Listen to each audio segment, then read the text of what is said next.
it's Phil. It's part 2 of episode 325 of the program. Here on the show, you just heard her voice. It's Kelly Bennett. Gonzo Greg Spillane is here.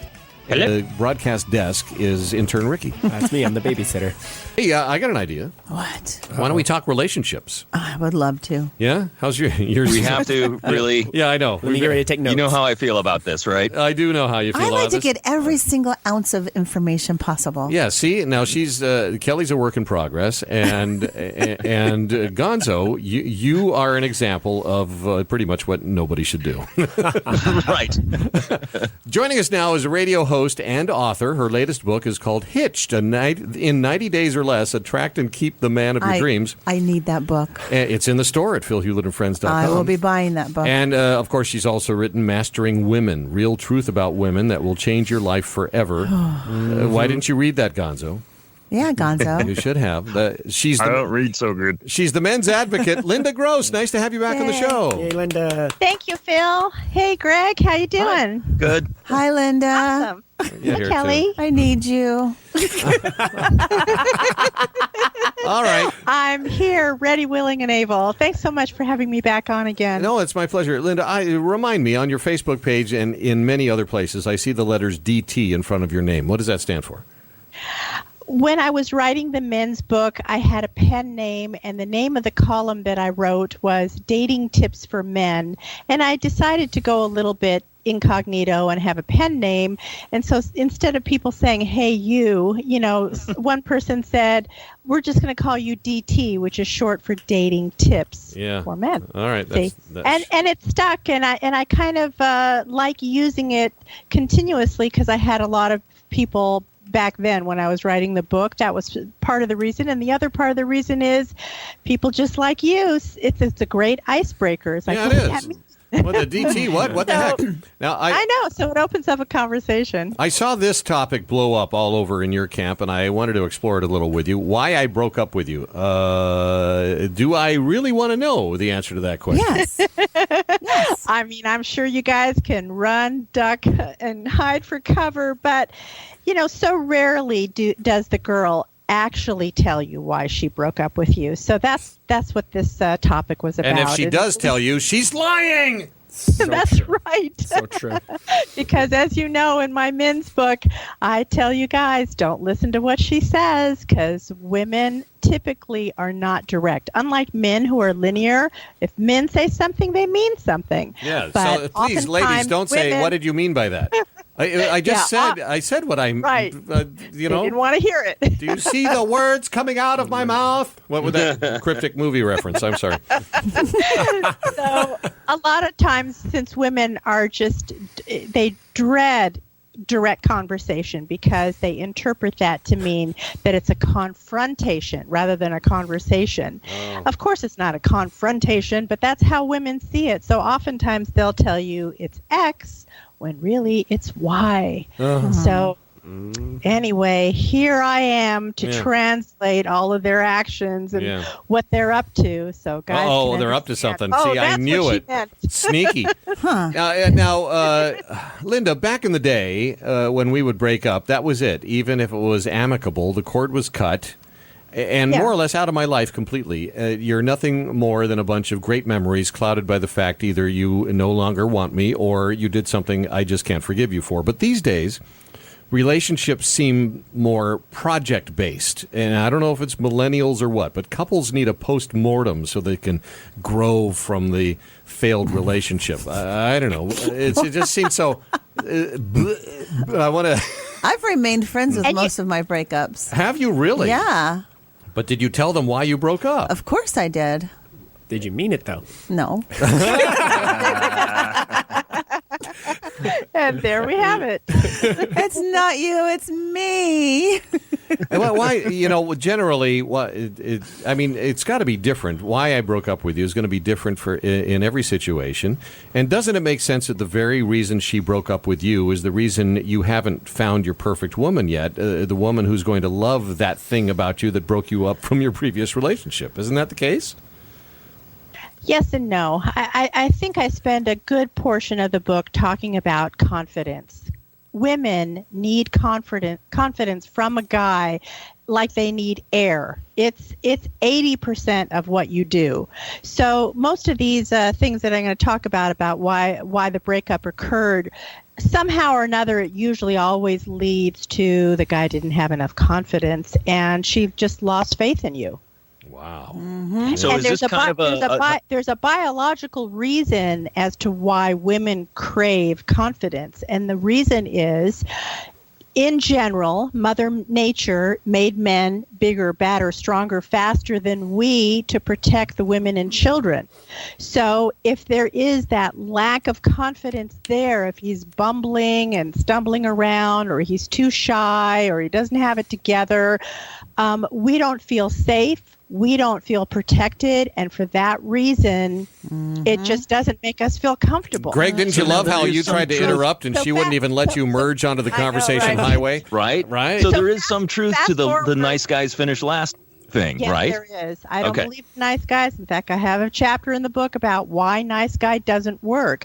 So I'd like to transform the nice guy into what I call a good guy.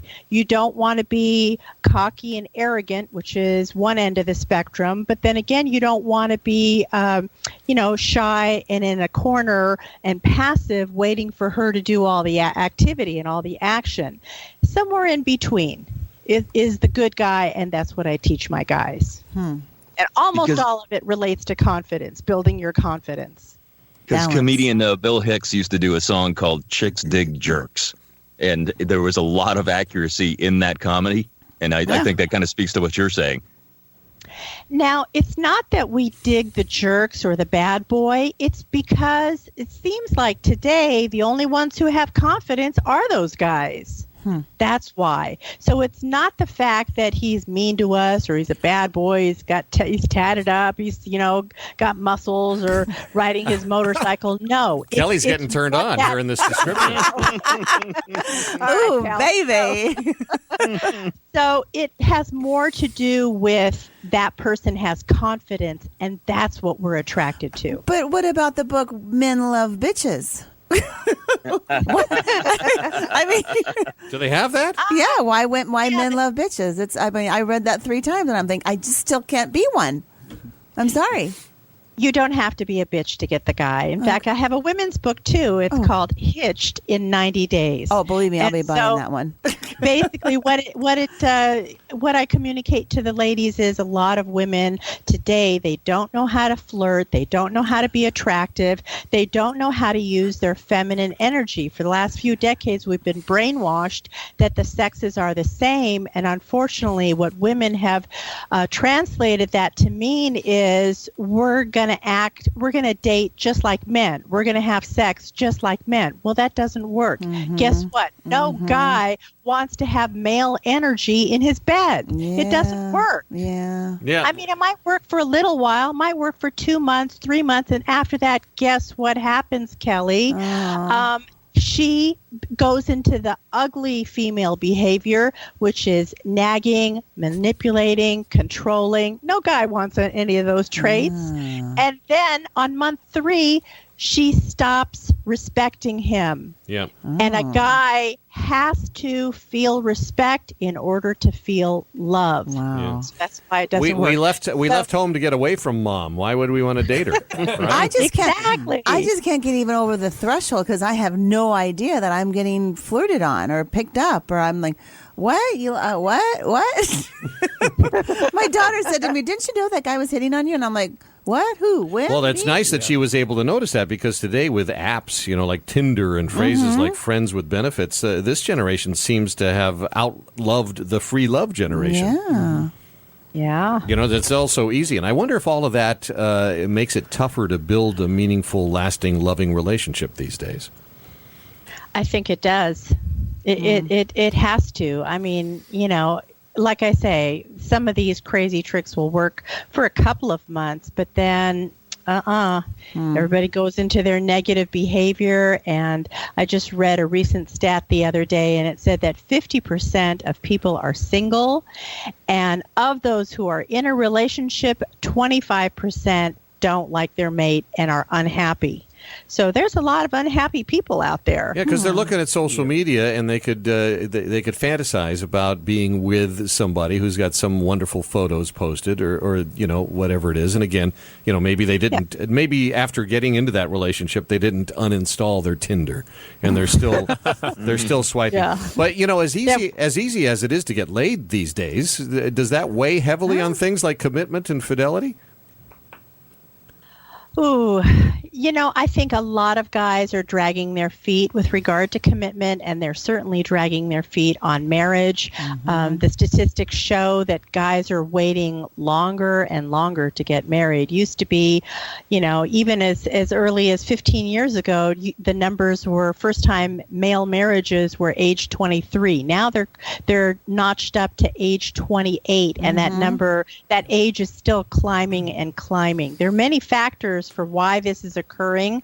Part of it has to do with sex is just too readily available. So ladies, you guys need to close your legs and figure out what else you bring to the table other than what's between your legs. And then the other part is, a lot of, like I was saying, a lot of women, they just don't know how to bring that feminine energy. They haven't learned it from their mothers or their grandmothers. And my book teaches how to get that feminine energy back. It's in there. You just have to use it. And I think a lot of women get afraid. They think that feminine energy is somehow less than, but really it's so powerful. Like it's like magic when you're working it correctly. It's magic, and you can get everything you want. Guess what, you ladies, you still are in control, and he will come running. And there are a couple of easy tips that you can do in the book that makes this all so simple and so easy, but yet so effective that the guy can't help but propose in 90 days. God, I'm glad you're not dyslexic. Now, by the way, we started this conversation with why I broke up with you, and is it a good idea for men to never express why they are breaking up with a woman? Because I'm guessing that men aren't all that great at it, since there won't be a nuanced answer. That it will just be direct and honest, and probably not what she wants to hear.